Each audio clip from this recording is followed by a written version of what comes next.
siap menerima kebenaran firman. Urapi hamba-Mu yang akan menjadi saluran berkat bagi kami semua.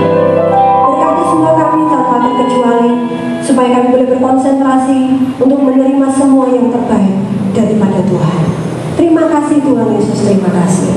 Hanya di dalam nama Tuhan Yesus kami sudah mengucap syukur dan berdoa. Haleluya. Amin. Bapak Ibu, saudaraku yang saya kasih dalam Tuhan, beberapa hari yang lalu saya ini jajal macul, saudara. Ya, nyoba-nyoba macul belakang rumah. Nah, semangat sekali waktu mencangkul, membersihkan bagian belakang rumah, bikin rata yang belakang, dibantu oleh anak saya Okta. Pada waktu melaksanakan kegiatan itu tidak ada masalah, saudara, tetapi malamnya yang bermasalah karena badan saya pegel semua. Sampai hari ini bagian apa nih Pak Kris? Sini paha bagian belakang ini waduh mungkin tidak karu-karuan, saudara ya. Kenapa bisa demikian? Karena saya memang tidak terlatih untuk macul, ya. Saya nggak terlatih untuk macul, sehingga ketika sekali ada proyek macul seperti itu, badan saya memberontak dan pegel-pegel semuanya. Beda dengan jemaat yang kami layani di desa, di Kalisan, sudah terbiasa macul. Saya macul paling hanya 1 meter kali 10 meter saja, tapi badannya capek dan waktunya hampir seharian. Kalau itu dilakukan oleh orang-orang yang sudah terbiasa mencangkul, saya rasa tidak terlalu banyak waktu, mungkin 1 jam sudah selesai, ya, sudah selesai. Dan mungkin juga tidak akan terlalu berdampak seperti saya yang alami bagian fisik saya. Mereka akan nyantai-nyantai saja, karena apa? Karena mereka sudah terbiasa, mereka itu sudah terlatih. Nah, dalam hal rohani pun kadang-kala seperti itu juga, saudara. Ada anak-anak Tuhan yang begitu terlatih imannya, sehingga ketika menghadapi pergumulan, kesulitan-kesulitan hidup, dia benar-benar siap. Saya teringat beberapa waktu yang lalu, beberapa tahun yang lalu, ada seorang anak Tuhan, dia harus kehilangan anak lelaki satu-satunya. Ya, dia jemaat kita juga, saudara. Dia kehilangan anak lelaki satu-satunya, dan pada waktu itu saya dapat kabar dari jemaat yang lain memberitahu bahwa si ibu ini anaknya yang laki meninggal, dan meninggalnya itu karena serangan jantung, saudara. Pada waktu itu saya sempat berpikir bagaimana, apakah ibu ini siap, kondisinya bagaimana. Akhirnya saya malam-malam itu saya bel, saya pastikan apakah benar berita itu, dan ternyata memang benar bahwa anaknya dipanggil pulang oleh Tuhan. Tetapi puji Tuhannya bahwa ketakutan yang saya pikirkan itu tidak terjadi, karena ibu ini begitu kuat, begitu tabah melihat atau menghadapi kenyataan bahwa dia harus kehilangan anaknya.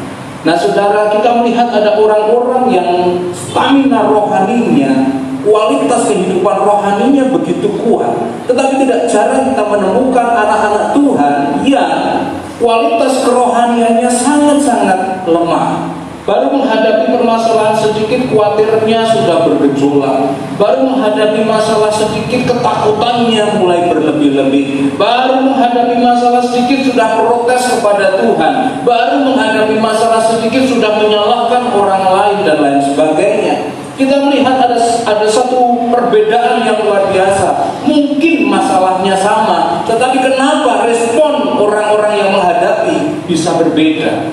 Termasuk ketika kita sedang mengalami virus ini, saudara, pandemi ini. Semua dunia mengalami, tapi ada anak-anak Tuhan yang begitu kuat menjalani, walaupun saya percaya ekonominya terdampak. Tetapi ada satu anak Tuhan yang lain yang begitu lemah, loyo, dan berusaha merengek-rengek untuk minta belas kasihan dan lain sebagainya. Ini kenapa bisa terjadi? Ya, jawabannya seperti ilustrasi yang awal tadi. Karena mungkin seperti saya tidak terbiasa mencangkul, sehingga lemes semua badan. Masalahnya adalah tidak semua anak-anak Tuhan itu mempunyai stamina rohani yang baik. Nah, stamina rohani yang baik itu perlu dilatih, ya. Nah, mari kita akan membuka Alkitab kita di dalam Ibrani pasal yang kelima, ayatnya yang ke-14. Ibrani pasal yang kelima ayat 14. Di LCD kita sudah ada. Mari kita baca bersama-sama. 2, 3. Tetapi makanan keras adalah orang-orang dewasa yang karena mempunyai panca indera yang terlatih untuk membedakan yang baik daripada yang jahat. Sebelumnya saya juga menyapa sahabat-sahabat kita yang mengikuti ibadah secara online lewat Facebook. Ada yang dari Purworejo, ada yang dari Jogja, Semarang, Magelang. Nah, Bapak Ibu yang dikasihi Tuhan, dikatakan oleh firman Allah, tetapi makanan keras adalah untuk orang-orang dewasa yang karena mempunyai panca indera yang terlatih. Kata kuncinya di sini adalah kata terlatih. Dengan kita berlatih, saudara, maka kita akan menjadi ahli. Dengan kita berlatih, maka kita akan menjadi terampil. Termasuk organ-organ tubuh kita saat itu dilatih, maka itu bisa menjadi berfungsi secara maksimal. Alkitab katakan di sini, saudara, kalau bayi itu tidak mampu untuk makan makanan yang keras. Tetapi kenapa orang dewasa mampu? Karena orang dewasa sudah terlatih untuk makan makanan yang keras. Nah, sekali lagi kata kuncinya di sini adalah terlatih dan tidak terlatih. Tadi saya sampaikan kenapa ada anak-anak Tuhan yang begitu kuat dan siap menghadapi berbagai macam pergumulan, tetapi ada anak-anak Tuhan yang tidak siap. Nah, kita lihat dari gambar berikut ini, saudara. Kata terlatih di sini menggunakan kata dalam dunia olahraga. Nah, makanya bersyukur pagi ini ada Pak Tris, ya. Saya rasa Pak Tris sebagai instruktur fitness sudah memahami benar ini soal-soal latihan-latihan seperti ini. Saudara bisa lihat dari dua gambar ini, mana kira-kira yang orang atau yang latihan sama yang tidak latihan itu terlihat di sini. Orangnya sama. Beberapa waktu belum latihan, belum fitness gitu ya, badannya seperti itu, seperti saya, saudara ya. Perutnya gede gitu ya. Tapi yang sebelahnya ini karena latihan rutin. Kata Pak Tris 6 bulan bisa seperti itu kalau rutin ya. Badannya bisa six pack ya Pak Sunu ya. Badannya bisa six pack kalau rutin 6 bulan latihan. Aku juga fitness sudah buka ya Pak ya. Sudah buka ya. Nah, Bapak Ibu yang dikasihi Tuhan, kalau kita misalnya di fitnessan, saya teringat beberapa tahun yang lalu, beberapa waktu yang lalu, tidak tahu sudah setahun atau belum ya. Saya mulai fitness di tempatnya fitnessannya Pak Tris, dan saya harus dilatih. Ada instruktur, ada Pak Tris yang melatih saya, ya, memberitahu ini alatnya ini, ya, gunanya seperti ini, bagaimana sit up, bagaimana angkat berat, angkat barbel dan lain sebagainya. Nah, dengan adanya sang pelatih, maka latihan itu akan menjadi efektif. Latihan itu akan memberi dampak. Latihan itu akan menjadi berguna karena ada pelatih. Nah, secara rohani kita bersyukur karena kita punya Tuhan Yesus yang melatih kehidupan kita.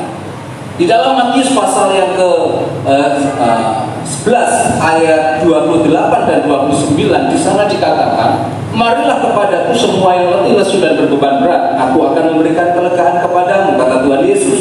Ayat 29-nya berkata, "Pikulah kuk yang kupasang dan belajarlah kepadaku, karena aku ini lemah lembut dan rendah hati." Kita harus belajar dari Tuhan Yesus, sang pelatih kita. Dialah instruktur kita yang akan melatih iman saudara dan saya, supaya iman dan kepercayaan kita, stamina rohani kita itu benar-benar kuat menghadapi apapun. Nah, oleh karena itu Tuhan Yesus akan menggunakan berbagai macam cara untuk melatih kita. Nah, ini sedikit beda, saudara, antara instruktur fisik dengan Tuhan Yesus ketika melatih. Kalau misalnya saya berlatih dengan Pak Tris tentu akan bertanya kepada saya, "Pak Yus, targetnya apa?" "Oh, target saya nggak pengen badannya harus berbentuk, enggak, yang penting saya sehat." Tapi ada orang lain yang ketika ditanya dengan pertanyaan yang sama, jawabannya, "Oh, supaya bentuk tubuh saya bagus." Ada juga yang berkata, "Oh, supaya saya kuat, ya, tidak mudah sakit." Ada juga yang mungkin berkata supaya perut saya yang buncit ini jadi six pack. Ada yang berkata supaya saya lebih gemuk lagi karena mungkin kurus. Tapi sebaliknya, ada yang supaya lebih kurus karena mungkin dia gemuk. Nah, instruktur akan bertanya, "Apa keinginanmu?" Tapi beda dengan Tuhan. Tuhan Yesus sang pelatih kita tidak bertanya seperti itu. Pertanyaannya adalah, kamu harus menurut seperti apa yang aku inginkan.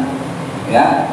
Nah, Tuhan Yesus sebagai sang pelatih, dia punya goal, dia punya tujuan ketika melatih saudara dan saya secara rohani. Karena dia ingin suatu saat nanti ketika kita berjumpa dengan Dia, kita dalam keadaan yang sempurna. Saudara, selama di dunia ini kita kuat menghadapi berbagai macam pergumulan dan masalah kita. Oleh karena itu, sekali lagi, Tuhan akan gunakan berbagai macam cara untuk melatih kita. Saya pernah menyampaikan, mulai dari cara yang paling lembut sampai cara yang dalam tanda kutip paling keras, Tuhan akan lakukan. Cara yang paling lembut lewat apa, saudara masih ingat? Lewat firman Tuhan. Firman Tuhan yang saudara dengar setiap minggu atau setiap hari, itu merupakan cara yang paling lembut yang Tuhan Yesus berikan untuk melatih rohani kita.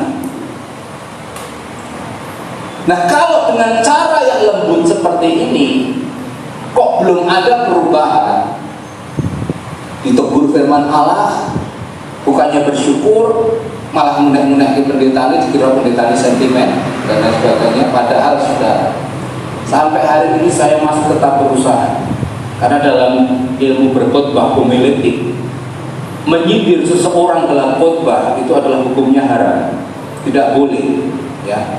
Jadi sampai hari ini saya berusaha untuk tetap konsisten dalam jalur itu. Saya tidak tahu secara detail masalah Bapak Ibu Saudara, tetapi kenapa kok tiba-tiba firman Allah itu kena kepada saudara? Itu artinya Tuhan bicara kepada saudara. Relakan hati kita untuk dilatih oleh Tuhan. Nah, sekali lagi saya mau katakan, teguran melalui firman Allah itu adalah cara yang paling halus yang Tuhan lakukan untuk melatih kita. Jangan sampai Tuhan akhirnya menggunakan cara-cara yang mungkin menurut kita kasar.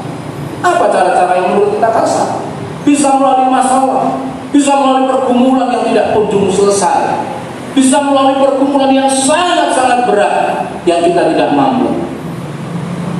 Dan cara yang menurut saya paling keras sekali adalah Tuhan akan izinkan kita di titik di mana tidak ada yang lain yang bisa kita harapkan, tidak ada yang bisa menolong kita kecuali Tuhan. Itu adalah cara yang menurut saya paling keras. Nah, sekarang tergantung respon kita. Semoga dengan cara halus saja kita sudah berubah. Amin, saudara. Amin. Nah, Bapak Ibu saudaraku yang dikasihi Tuhan, melalui firman Tuhan, Tuhan memberikan petunjuk, pelajaran, teori, kehidupan, dan hal tersebut akan menjadi efektif saat kita mempraktekannya dalam hidup sehari-hari. Kembali ke contoh tadi, misalnya saya ke Pak Tris, kemudian Pak Tris dengan sabarnya memberitahu kepada saya, Pak Yus, untuk pertama kali pemanasan dulu, ini ada beberapa alat. Apa itu Pak namanya, sebentar itu? Ya, itu ada. Kemudian silakan untuk sepeda statis. Setelah sepeda statis, itu apa itu? Jalan statis itu, ya, jalan. Nah, kemudian Pak Tris juga menjelaskan setelah ini nanti selesai kurang lebih 15 menit, masuk ke alat selanjutnya. Ya, ini alat untuk mengencangkan otot dada, otot lengan, dan yang lain. Nah, Pak Tris mulai menjelaskan satu-satu dengan detail juga fungsinya. Nah, ketika saya mendengar itu, mengamati dan mencermati, kalau saya hanya berdiri dan melihat dan mencermati dan memperhatikan saja, pertanyaannya, apakah perut saya yang buncit bisa tiba-tiba kempes? Tidak. Yang harus saya lakukan adalah ketika Pak Tris memberikan instruksi kepada saya, maka saya harus praktek. Betul Bapak Ibu? Ya. Dan setelah praktek sekali, apakah langsung perut saya kempes? Tidak. Berasa kecil. Berasa kecil, betul. Berasa. Bukan kecil, tapi merasa kecil. Harus latihan secara konstan dan konsisten, terus menerus. Nah, sama Bapak. Kalau kita dalam waktu seminggu berapa kali kita mendengarkan firman Tuhan? Itu seperti instruksi yang Tuhan berikan dalam kehidupan kita, petunjuk-petunjuk hidup bagi hidup kita. Tetapi yang menjadi masalah, itu tidak akan pernah bisa menjadi efektif 100% tanpa kita melakukannya. Kita harus melakukan sebagai wujud latihan rohani kita, saudara. Ya. Nah, maka proses mempraktekkan firman Tuhan inilah yang disebut sebagai latihan rohani. Saya dulu di SMP 2, saudara, ada pelajaran mesin tik, mengetik dengan 10 jari. Ada guru yang mengajarkan dan itu jadi mata pelajaran.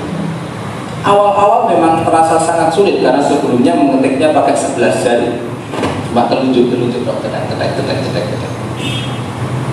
Diberitahu bahwa ternyata di mesin tik kalau zaman dulu itu ada namanya rumah jari, termasuk di laptop ada huruf, kalau tidak salah huruf G sama huruf apa ya?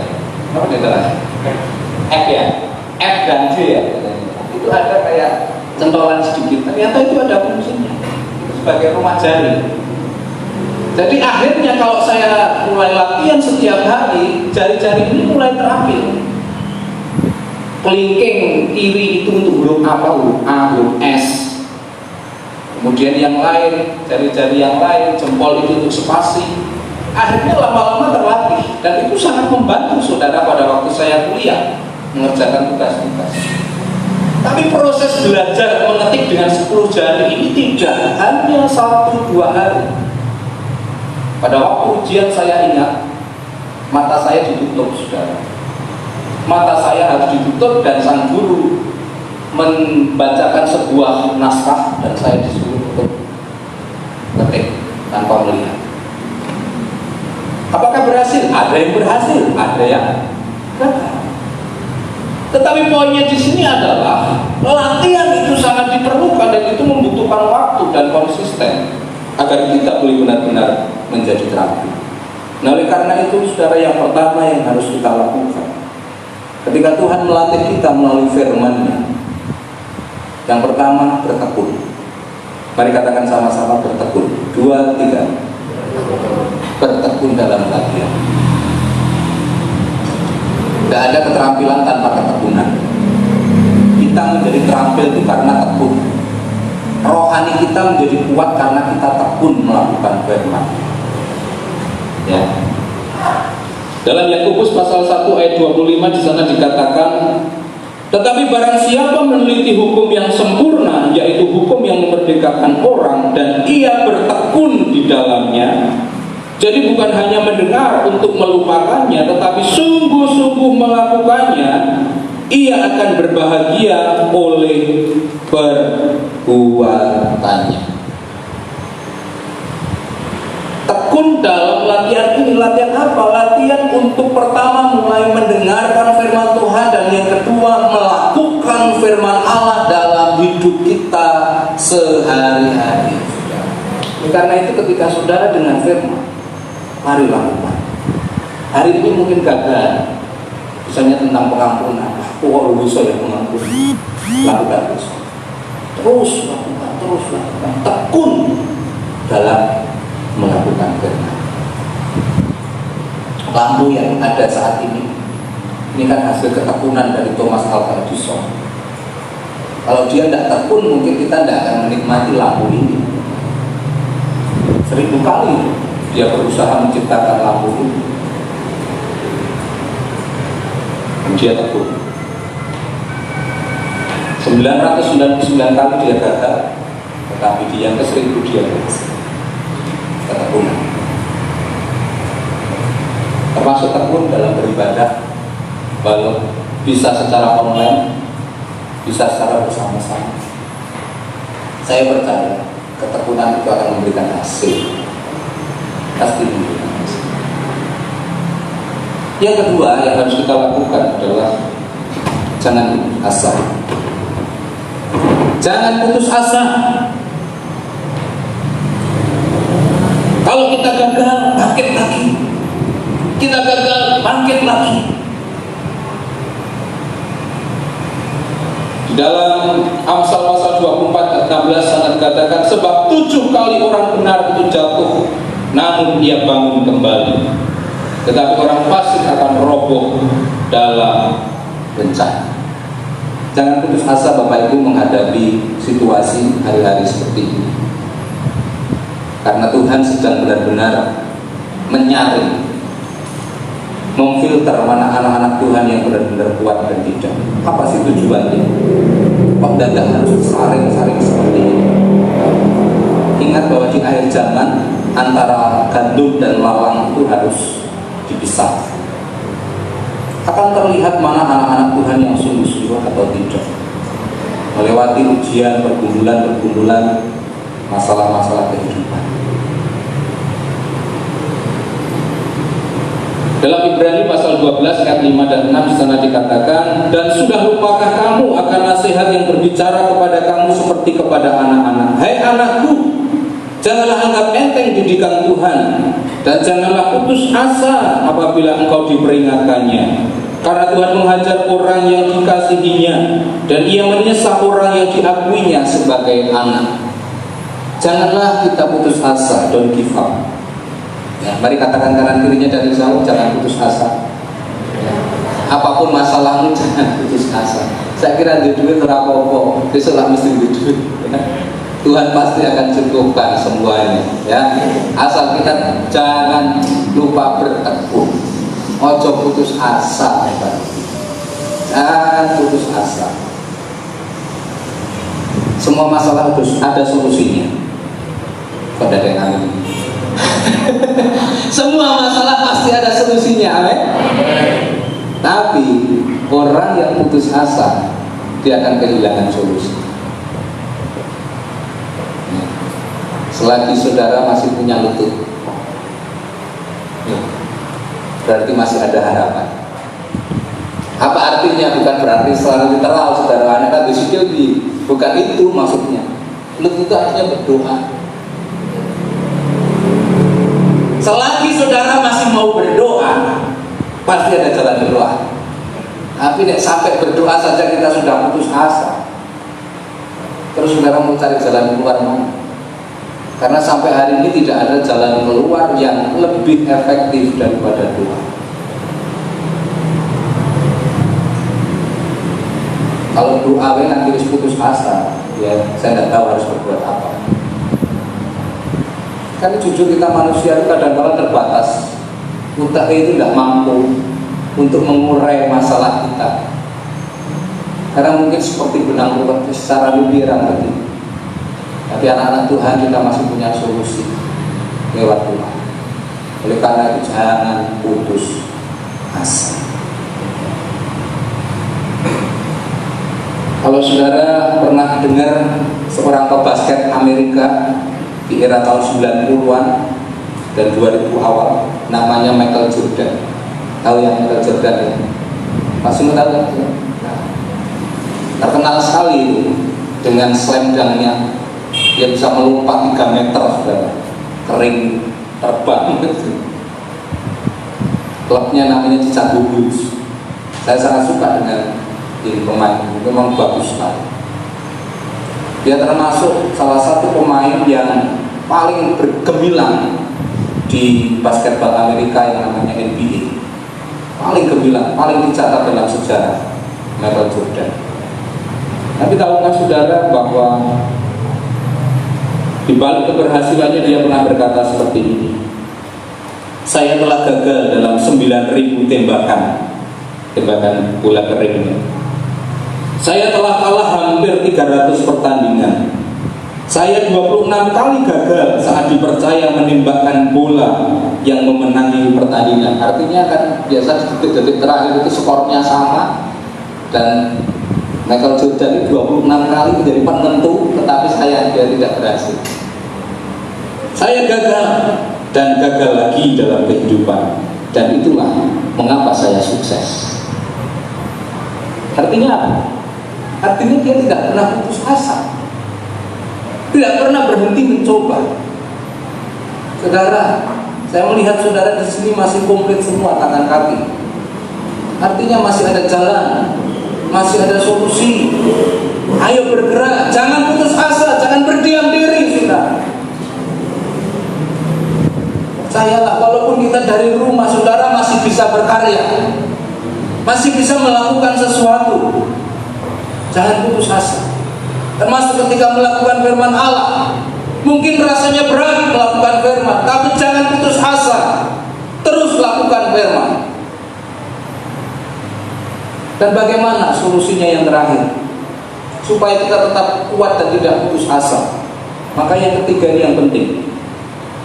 Ingatlah selalu akan goal akhir kita next.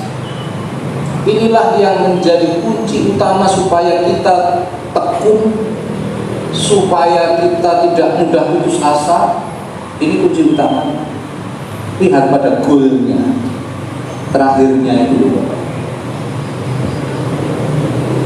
Roma 8 ayat 28 katakan, kita tahu sekarang bahwa Allah turut bekerja dalam segala sesuatu, mendatangkan kebaikan bagi mereka yang mengasihi Dia. Allah turut bekerja untuk mendatangkan kebaikan, saudara. Ingat goal kita akhir. Kalau saudara selalu melihat itu, maka saudara, kita akan kuat menghadapi semuanya. Saya pernah melihat sebuah film, saudara. Ada seorang yang harus bekerja membanting tulang menjadi seorang tukang batu, saudara. Dia berkeringat, berjeri lemak, badannya yang tadinya putih menjadi gelap, saudara. Sampai kadang-kala dia putus asa. Tetapi di titik dia merasa putus asa ini, dia teringat akan anak-anaknya yang membutuhkan makan setiap hari. Maka dengan mengingat anak-anak itu, kekuatannya mulai tumbuh. Sama dalam pertandingan olahraga.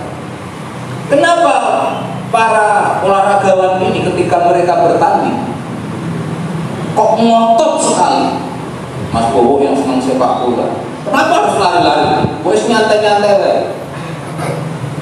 Karena ada piala yang menanti. Yang gak ada pialanya mau gak Mas Bowo? Paling cuma Isa. Karena ada piala yang menanti, maka semangat. Kalau saudara lihat 17-an ya, lomba paling seru itu lomba apa? Kalau saya panjat pinang. Itu paling seru. Wah, berusaha naik turun lagi. Tetapi ketika ada sasaran yang dituju, hadiah, maka semangat. Apakah kita salah mengharap upah dari Tuhan? Ya.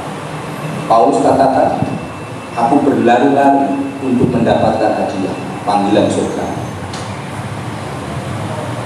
Jadi saudara bertekun setiap hari, melakukan firman setiap hari, pandang ke depan, upah besar menanti saudara.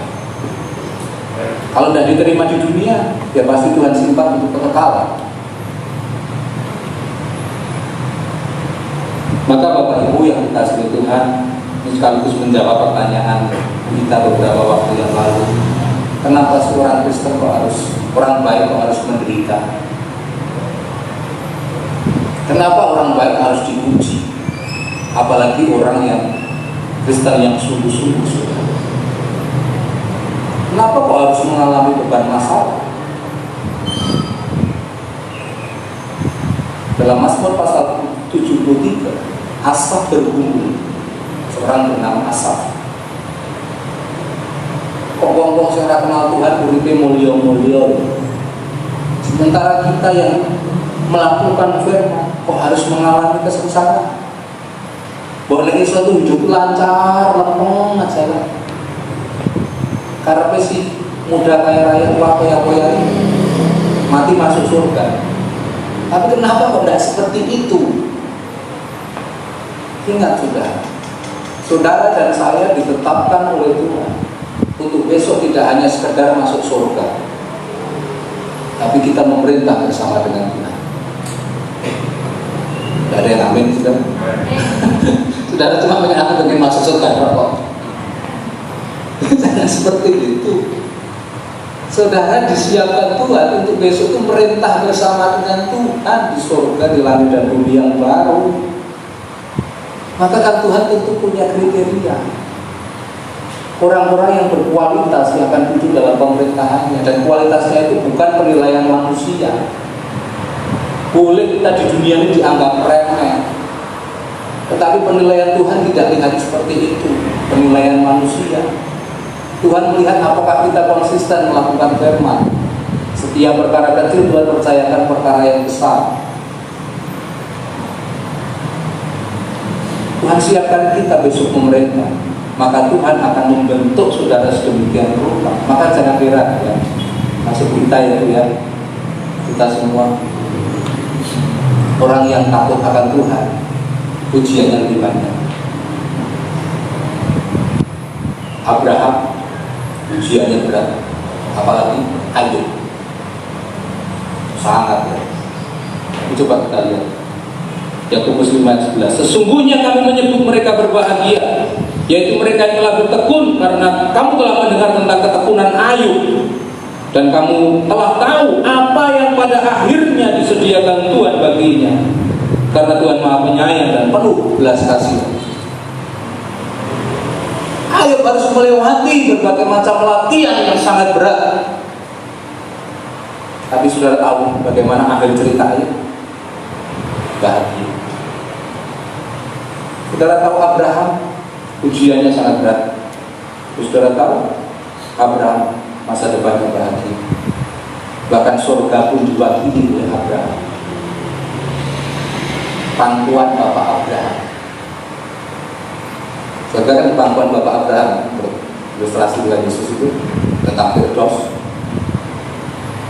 Tapi Abraham harus melewati proses latihan yang cukup berat.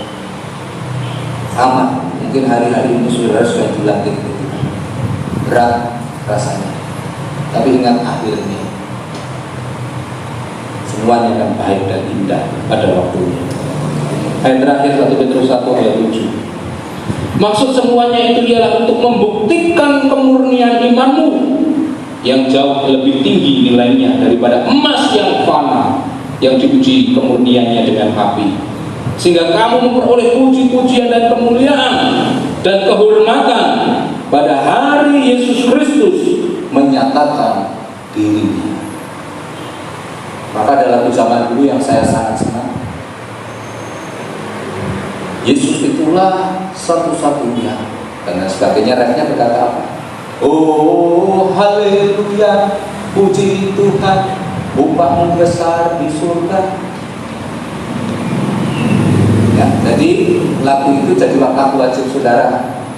Kalau saudara sedang diproses sama Tuhan, sedang dilatih oleh Tuhan, ya, praktek firman.